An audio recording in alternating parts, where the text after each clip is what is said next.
on Fire, episode 7.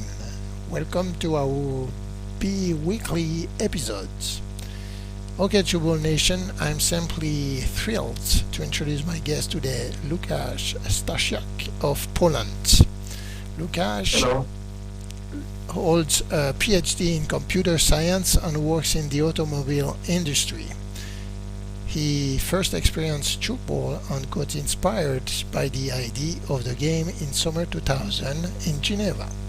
At that time, being a member of Service Civil International, he was helping to promote Tchoukball during the Fêtes de Genève and to organize the World Tchoukball Championship.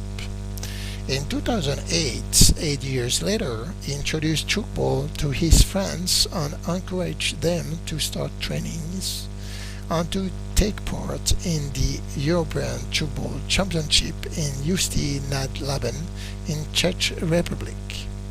At the same time, he motivated the same founding father of Polish Tchoukball to create the sport association, Tchoukball.pl, and served as its first president. Since 2009, Lukasz has been living in Berlin, Germany. I have been given to Tchoukball Nation a little overview, Lukasz, but take a minute to tell us about yourself. We want to know you and tell us what attracts you to Tchoukball. Okay, so once again, hello to everybody, and thank you, Pierre, for the introduction.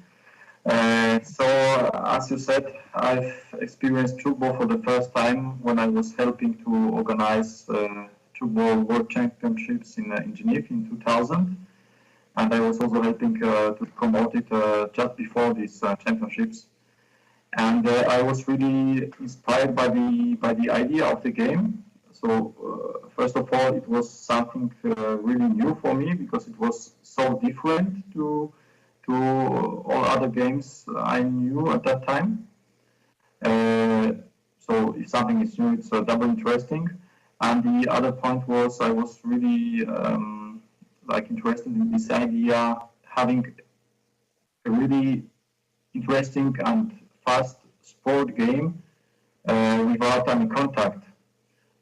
Because what I could see when preparing these championships and promoting Tchoukball in one of the parks of Geneva, that it was really possible. It was not just like a kind of slogan. It was really possible to build mixed teams of girls and boys, of even children, teenagers, and adults, and really everybody could have fun. So this was for me a really great experience, and that was probably the thing I liked most about Tchoukball. And this is why you wanted to promote it in Poland? Yeah, this was one of the reasons. But as I said, it was also something new and something very interesting. And I must say, until today, I'm really a kind of fan of the idea of not assigning team to the given side of a field. I find it just great that you can just attack on any side. So actually, it was a mixture of many things. But I must also say, one of the, let's say, factors pushing me into this direction was that this was something new and not really developed on the, let's say, national and international level. So it was a good opportunity to be a part of something new and something growing. But as you introduced myself, it took me a lot of time to actually introduce it to Poland because I've learned Tchoukball in 2000 and we actually started playing in Poland 8 years later. And it was a kind of inspiration from Daniel Buszbeck, who was president of International Federation at that time. And he, let's say, motivated me a little bit to start Tchoukball in Poland and to use this opportunity of having European Tchoukball Championships in Czech Republic, which was quite new for us and was easy to access that point. Okay, excellent. And in 2011, you went to the European Tchoukball Winners' Cup to Czech Republic with two teams. Tell us how you recruit players and what has been your experience or experiences in this tournament. Yeah, but this was 2008, and it was not the European Winners' Cup. It was European Championships. Okay. So I think because in 2011, I think we were also present at some kind of competition, but I'm not really sure it was the Winners' Cup competition. Okay. Okay. Okay. So let's talk about your 2008 European Tchoukball Championship. So 2008 European Tchoukball Championships in Ústí nad Labem in Czech Republic. It was for us really a great experience from many points of view. First of all, we did it. Like, we started playing Tchoukball just a few months before. We had nothing. We had no experience. We had no equipment. At the beginning, we had even no people, no players, and no real place to play Tchoukball. And we achieved it. So there was a kind of, let's say, positive proudness that we did it. And then, of course, the whole event was a great experience to us all. Like the whole atmosphere, the way the people were like competing with each other, but still being very friendly. So I think everybody could feel this atmosphere, this specific atmosphere of Tchoukball. We're not really winning was the most important thing. And one more point, for us it was really best of the possible trainings. So we learned a lot about Tchoukball, much more over these few days there in Ústí nad Labem than for a few months before. And you went to this tournament with two teams, one female team and one men team, right? That's right. Yes, that's right. We achieved to collect two teams. Okay. So did this tournament motivate your players to promote and continue playing the game? When you returned, were they motivated to continue to play? Yes. I must say this taking part in this kind of events. This is probably the best motivator for all of us to let's say, to try to play more, play better, and to promote Tchoukball and to introduce it to new people. So this was our first event in 2008, and then there was a kind of the same effect after European Championships in 2010 in Hereford in England. And really the motivation, I can remember, was really high. And the effect of this was probably introducing Tchoukball to some other places in Poland. Okay. So I think this is probably the best way of motivating people to play Tchoukball and to develop Tchoukball further. I see. What has been the biggest challenge you have been facing while introducing the game in your country? I think the biggest challenge was just to find and to, let's say, motivate or maybe even persuade people to try it. Because as I just said, actually nobody knew what Tchoukball is. I just offered them trying something new, taking this opportunity of being, let's say, Polish national team member, maybe for just once in a lifetime. But still, it was the most difficult thing because, on the other hand, we have had no equipment as well. So it meant a kind of investment we had to just collect money and to organize everything ourselves. And of course, it's a kind of risk because you don't really know what you're getting for this money, for your time, and for your efforts. And I think this is actually still the biggest challenge. So I would say people, equipment. This is also a kind of problem, but it's just a very small problem when compared to the problem of finding people. But is Tchoukball in competition with other sports in Poland? I mean, like soccer or hockey or ice hockey? Yeah, I understand the question. Yes, I think this is a kind of another challenge related to this problem of finding people, because when you offer them Tchoukball,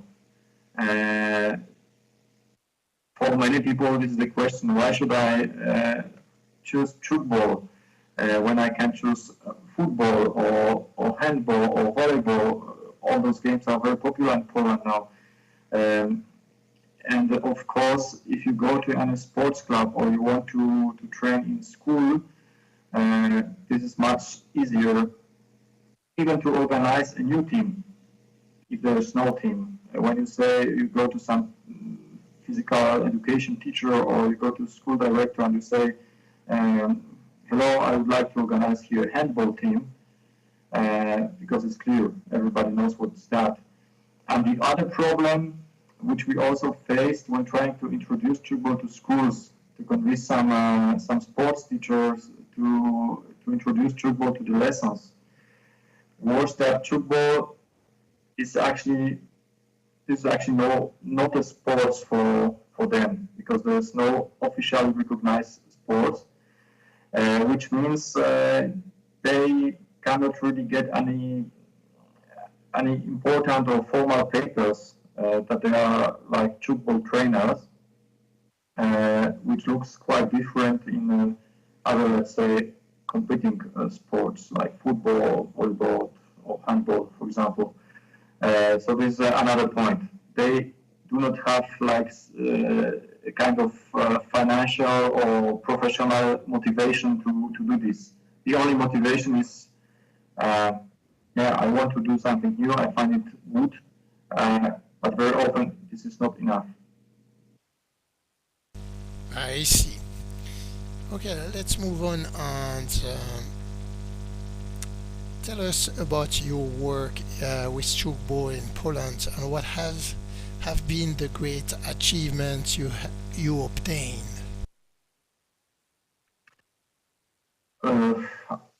I think one of the great achievements that, let's say, as I was still active in Tchoukball.pl association, was sending a team to European championships and then repeating this 2 years later.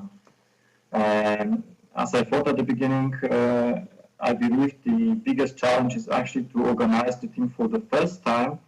And for the second time, I believe it should just work, let's say, automatically, because everybody is already motivated. There are many people who have experienced this and can share this experience and the atmosphere.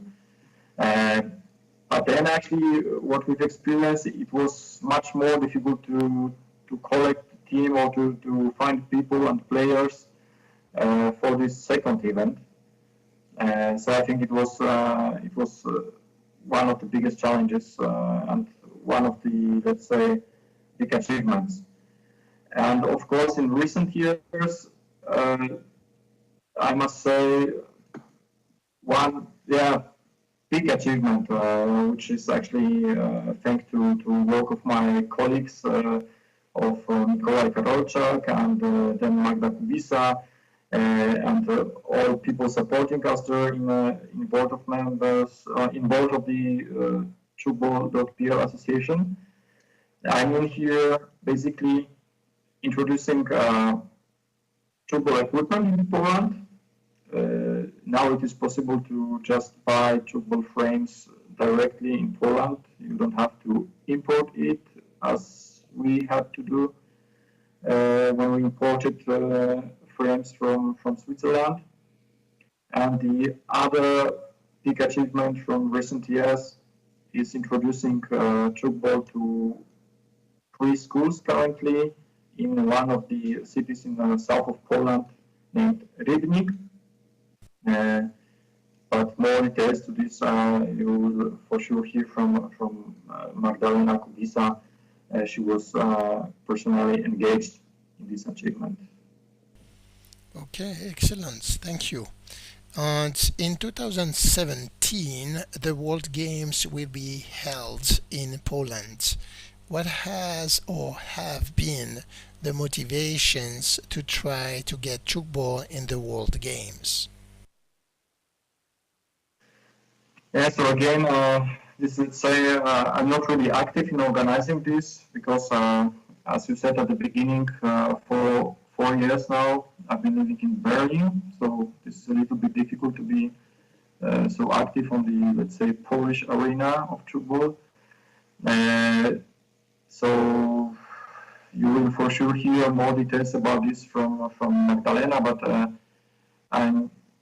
I think it's quite easy to answer. The main motivations, World Games. This is probably the second biggest sports international event in the world, just after Olympic Games, and it's of course the great opportunity to let's say support Tchoukball development not only in Poland but also in world actually. So, and at the end, it will be a great adventure just to be there.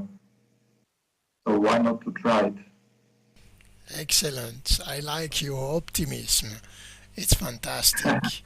Łukasz, now we reach my favorite part of the interview, and I will ask you a series of questions, and you get back to us with your answers. Are you ready?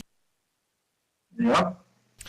According to you, what is the biggest challenge or challenges for the diffusion of Tchoukball in your country or elsewhere in the world? Biggest challenge.